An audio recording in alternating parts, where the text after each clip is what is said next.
পাকিস্তান থেকে পেঁয়াজ আমদানি করব, আমরা প্রয়োজনে মালদ্বীপ থেকে পেঁয়াজ আমদানি করব, চীন থেকে আমদানি করব, তবুও ইন্ডিয়ান পেঁয়াজ খাবো না।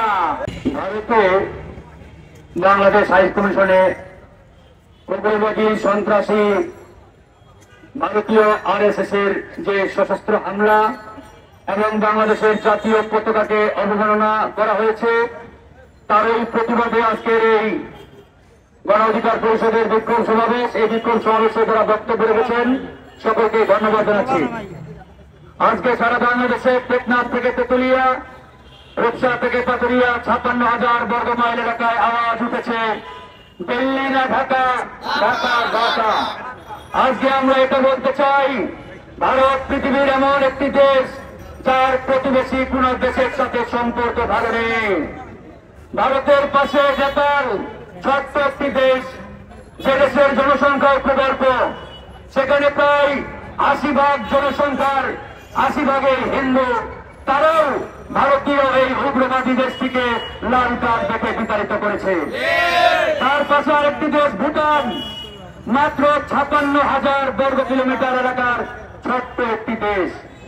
এই ছোট্ট দেশটিও উগ্রবাদী সাম্প্রদায়িক ভারতকে লাল কার্ড দেখিয়ে তার দেশ থেকে উৎখাত করেছে।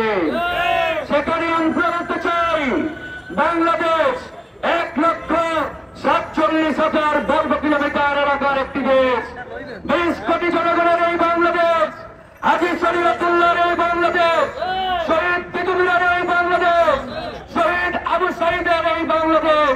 সুতরাং এই বাংলাদেশেও ভারতীয় দাদাগিরি আর চলতে দেওয়া হবে না। ভারতীয় দাদাগিরিকে গত 5ই আগস্টে এই বাংলাদেশ থেকে আমরা কবর রচনা করেছি।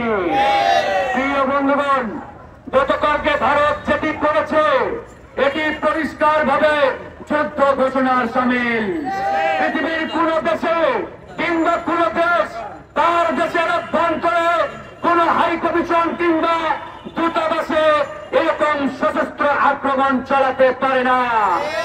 এখান থেকে পরিষ্কার, ভারত তার দেশে বিদেশি স্থাপনা এবং দূতাবাস হাই কমিশনগুলোতে নিরাপত্তা দিতে ব্যর্থ হয়েছে। তাই আমরা ভারতীয় এই মোদী সরকারকে পরামর্শ দিতে চাই, আপনি যেহেতু নিরাপত্তা দিতে ব্যর্থ হয়েছেন, আপনি জাতিসংঘের কাছে আহ্বান জানান, অনুরোধ জানান, জাতিসংঘ যাতে অতি দ্রুত শান্তিরক্ষী ভারতে পাঠায়। আর আমরা আপনাকে প্রকাশ্যে আহ্বান জানাচ্ছি, আশ্বস্ত করছি, আমরা জাতিসংঘে অতিরিক্ত শান্তিরক্ষী পাঠিয়ে আপনার দেশে সহায়তা করার জন্য আমরাও সহায়তা করব। প্রিয় বন্ধুগণ, আজকে ভারত এমন একটি সাম্প্রদায়িক দেশে পরিণত হয়েছে, প্রত্যেক বছর সাম্প্রদায়িক দাঙ্গায় কয়েক হাজার মানুষ ইন্ডিয়াতে মারা যায়। আর সেই ইন্ডিয়া আজকে সবক দেয়, আজকে আমাদেরকে পরামর্শ দেয়, আজকে আমার দেশে দাদাগিরি করার জন্য হুঙ্কার দেয়। সুতরাং আমরা ভারতকে বলবো, আগে নিজের দেশকে ঠিক করো। আজকে তোমার নিজের দেশ ঠিক নেই, তুমি নিজের দেশে নিরাপত্তা দিতে পারো, সেখানে তুমি আমার দেশে এসে দাদাগিরি করার চেষ্টা করো। সুতরাং বাংলাদেশ তোমার এই দাদাগিরিতে, তোমার এই রক্ত চক্ষুকে দেখে কোনোভাবেই প্রচলিত নয়। প্রিয় বন্ধুগণ, আজকে একই সাথে এই সরকারকে আমরা বলতে চাই, এই সরকারের উচিত, ডক্টর মোহাম্মদ সরকারের উচিত অতি দ্রুত আগরতলার বাংলাদেশ উপ হাই কমিশন বন্ধ করে আমাদের কর্মকর্তাদের বাংলাদেশে প্রত্যাহার করে নেওয়া। একই সাথে এই ঘটনার প্রতিবাদ স্বরূপ আমাদের চট্টগ্রামে ইন্ডিয়ান উপ হাই কমিশনকে বন্ধ করে দিয়ে ভারতীয় দূতাবাসের কর্মকর্তাদের বহিষ্কার করে দিল্লি পাঠিয়ে দেওয়া। এটা যদি এই সরকার করতে ব্যর্থ হয়, তাহলে বুঝতে হবে এই সরকারের ভারতের প্রতি দুর্বলতা রয়েছে, এই সরকারের ইন্ডিয়া প্রেম রয়েছে, ভারত প্রীতি রয়েছে।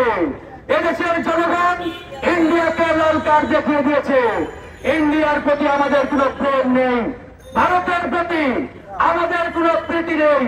তাই আমরা খোলা মনে বলতে চাই, ইন্ডিয়া যদি ঘোষণা দেয় তারা বাংলাদেশে পেঁয়াজ পাঠাবে না, আমরা মোদিকে বলতে চাই তোমাদের পেঁয়াজ খাবো না, আমাদের খাওয়ার মতো অনেক পেঁয়াজ আছে, আমরা প্রয়োজনে পাকিস্তান থেকে পেঁয়াজ আমদানি করব, আমরা প্রয়োজনে মালদ্বীপ থেকে পেঁয়াজ আমদানি করব, চীন থেকে আমদানি করব, তবু ইন্ডিয়ান পেঁয়াজ খাবো না। তারা যে গরম দেখায়, তারা বলে আমাদের সীমান্ত নাকি বন্ধ করে দেবে। আরে বেটা, ইতিমধ্যে তোমরা আমাদের সীমান্তে কাঁটাতারের বেড়া দিয়েছ। আমরা বলতে চাই কাঁটাতারের বেড়া নয়, তোমরা সীসার প্রাচীর ফেলে আমাদের চতুর্দিকে তোমাদের সীমান্ত বন্ধ করে দাও। আমরা তোমাদের দিকে তাকাতে চাই না, তোমাদের দিকে তাকালেই আমরা গোমূত্রের গন্ধ পাই, আমরা গোবরের গন্ধ পাই। বাংলার মানুষ আর গোবরের গন্ধ শুনতে চায় না, তাই তোমরা সীমান্ত বন্ধ করে দাও। প্রিয় ভাইরা আমার, আজকে আমাদের এই লড়াইকে আরো বেগবান করতে হবে, আরো জেগে উঠতে হবে। আমরা 5ই আগস্ট এই বাংলার জমিন থেকে, এই বাংলার মাটি থেকে ভারতীয় তাবেদারি, রয়ের গোয়েন্দাগিরি, ভারতীয় আগ্রাসনকে চিরতরে কবর দিয়ে দিয়েছি। আমরা অঙ্গীকার করছি, আমরা শপথ নিচ্ছি, এই বাংলার মাটিতে আর কোনদিন ভারতীয় তাবেদারি ফিরে আসবে না ইনশাআল্লাহ। প্রিয় বন্ধুগণ, আমাদের মেজর এস.কে. সিনহা, আবু সাইদ মোহাম্মদ সিনহা, তাকে হত্যা করা হয়েছিল ভারতীয় রয়ের পরিকল্পনায়। সেই হত্যাকাণ্ডের বিচার আজও আমরা পাই নাই। সিনহা হত্যার বিচার আমরা চাই, এই বিচার করতে হবে। একই সাথে বিডিআর হত্যাকাণ্ডের সময় যে সকল জওয়ানদের এখনো কারাগারে বন্দী করে রাখা হয়েছে, তাদেরকে অনতিবিলম্বে মুক্তি দিতে হবে। আমার সীমান্ত নিয়ে কেউ যদি চক্রান্ত করতে চায়, আমরা দেশপ্রেমিক তরুণরা এই জওয়ানদের নিয়ে পুরো বাংলা ভাষাভাষী অঞ্চলকে বাংলাদেশে পরিণত করার আরেকটা লড়াই করবো ইনশাআল্লাহ। পরিশেষে একটা কথাই বলতে চাই, এই বলেই শেষ করব, আমাদের তরুণ আইনজীবী সাইফুল ইসলাম আলিফ হত্যার বিচার এখনো হয় নাই। আমরা কোন এক রহস্যজনক কারণে আলিফ হত্যার বিচার এবং এই রহস্যজনক কারণে তার যে তদন্ত, এই তদন্তের গতি আজকে থেমে গেছে। আমরা এটাও স্মরণ করিয়ে দিচ্ছি, আলিফ হত্যার বিচার না হওয়া পর্যন্ত গণ অধিকার পরিষদ রাজপথ থেকে কিছু হটবে না কিংবা রাজপথ ছাড়বে না।